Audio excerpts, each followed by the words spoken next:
سلام عرض میکنم خدمت همه همراهان آکادمی مطلوب. من محمد مطلوب هستم و با جلسه 8 از دوره رایگان زبان سی در خدمت شما هستیم. تو این جلسه میخوایم بپردازیم به مبحث مهم ورودی گرفتن از محیط کنسول. خب ما تمام برنامه هایی که توی این دوره حالا نوشتیم توی محیط کنسول بوده و کاری که تا الان انجام دادیم صرفاً چاپ کردن تو محیط کنسول بوده و حالا با تابع پرینت اف یه سری کارا رو یاد گرفتیم که بخوایم چاپ بکنیم توی محیط کنسول.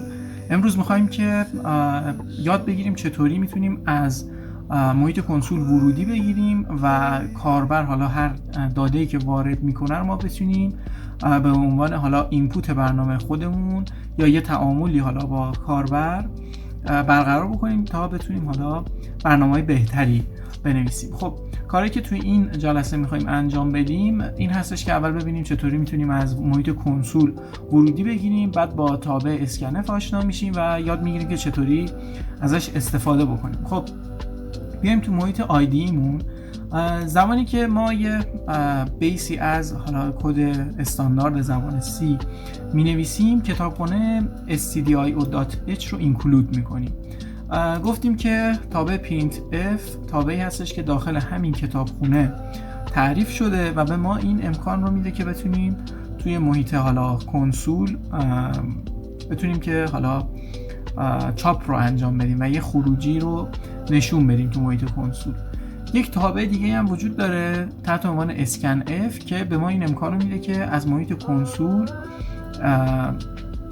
بخوایم یک سری دیتاهایی رو استخراج بکنیم و بگیریم و حالا این تابع اسکن اف داخل همین کتابخونه stdio.h تعریف شده و با اینکلود کردن میتونی از این تابع استفاده بکنیم. بیاید آموزش این جلسه رو با یه مثال یا یه برنامه‌ای که حالا نسبتاً کاربردی هست شروع بکنیم.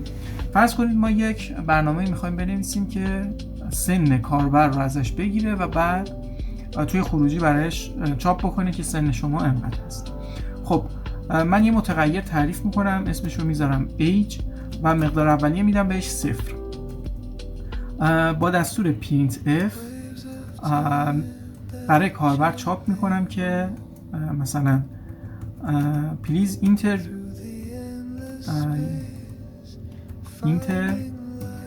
your age. بهش میگم که لطفاً سنت رو وارد بکن. حالا میخوایم که از کاربر ورودی بگیریم و به صورت یک عدد ورودی بگیریم. یعنی چی؟ یعنی اینکه الان از کاربر خواستیم سنش رو وارد بکنه و خب اونم طبعا میخواد سنش رو وارد بکنه و خب سن هم یک عدد به صورت اینتیجر هست. بنابراین ما میتونیم توی متغیر age اون رو ذخیره بکنیم. خب از اسکن اف استفاده میکنیم. اسکن اف چون تابع از پرانتز رو باز و بسته میکنیم و حالا با سمیکولون دستور رو خاطره میدیم. ورودی که تابع اسکن اف میگیره به صورت یک رشته یا یک متن هست، بنابراین بین دوتا دبل کوتیشن قرار میگیره و داخل این باید شما به صورت حالا فرمت اسپسیفایر که حالا توی پرینت اف بررسی کردیم چند تا از اونها رو درصد دی یا حالا مثلا درصد اف، باید به تابع اسکنف بگیم که چه نوع دیتایی رو میخواییم از محیط کنسول بگیریم. خب بهش میگیم درصد دی، یعنی یه عدد دسیمال رو کاربر میخواد وارد بکنه و شما این رو دریافت بکن و تو ورودی بعدی باید بگیم که توی چه متغیر این مقدار رو بریز. یعنی کاربر که عددش رو وارد کرد بیا توی چه متغیری اون مقدار رو بریز که ما می‌نویسیم age. اما اینجا یه نکته‌ای وجود داره. ما زمانی که یک متغیر رو بررسی کردیم گفتیم یک دیتا تایپ داره، یک نام داره و یک حالا ولیو داره که حالا ما مقدار اولیه 0 رو بهش دادیم. اما یک متغیر یک مفهوم دیگه هم داره تحت عنوان آدرس. این آدرس مشخصه اون حالا متغیر هست که داره میگه که کجای حافظه اون متغیر ذخیره سازی شده. یعنی حافظه یک کامپیوتر رو که ما بیایم آدرس دهی بکنیم، یعنی به هر خونه از حافظه بخوایم یک عددی رو اختصاص بدیم، به اون عدده گفته میشه آدرس حالا اون خونه از حافظه. که هر متغیری که شما تعریف میکنید توی حافظه قرار میگیره یک آدرسی هم داره که در واقع همون خونه از حافظه ای هستش که قرار داره داخلش. بنابراین متغیر age که الان ما تعریف کردیم میشینه توی یک خونه از حافظه. حالا برای اینکه شما به تابع اسکنف بگید که بریز داخل متغیر age، باید آدرس متغیر age رو بدید. حالا ما چطوری میتونیم به آدرس متغیر age دسترسی داشته باشیم؟ میتونید از یک عملگر حالا استفاده بکنید تحت عنوان امپرسند که قبل از نام متغیر قرار میدید. من درستم میکنم که ببینید قبل از نام متغیر که قرار بدید این عملگر رو شما دسترسی پیدا میکنید به آدرس متغیر. خب بنابراین ما الان داریم میگیم که اسکن اف کن یک عدد دسیمال رو که کاربر وارد میکنه و اون رو بریز داخل متغیر age. و حالا میخوایم به عنوان خروجی پرینت اف بکنیم چیزی که کاربر به ما داده و ما اون رو ذخیره کردیم. خب مثلا می نویسیم که بین دوتا دبل کوتیشن می نویسیم you entered %d که حالا مثلا میگیم که شما این عدد حالا age رو، چیزی که ما داخل متغیر age ذخیره کردیم رو وارد کردیم.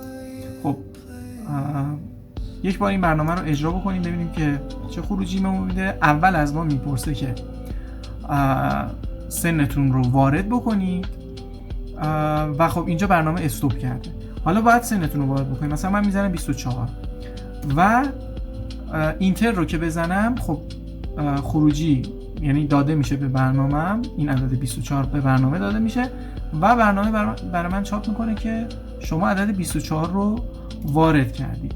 خب این از در واقع دریافت و حالا نشون دادن عدد اینتیجر، یعنی یک متغیر اینتیجر رو گرفتیم و چاپش کردیم. خب حالا مشابه همین ما بیایم برای دیتا تایپ های فلوت که حالا من اسم متغیرش رو میذارم f number و خب مثلا می نویسم این بار می نویسم please enter the float number. اینجا رو هم پاک میکنم. خب این بار ذخیره سازیش میکنم توی f number. اینجا هم باید از امپرسند استفاده بکنید چون آدرس متغیر f number رو میخواید در واقع به اسکنف بدید و درصدی هم باید به صورت درصد f قرار بدید. چرا؟ چون که میخواید یک عدد اعشاری رو از کاربر بگیرید و موقعی که حالا میخواید خروجی رو چاپ بکنید دوباره درصد f میذارید، یعنی که میخواید یک عدد فلوتینگ پوینت رو چاپ بکنید و f number رو هم میخواید چاپ بکنید.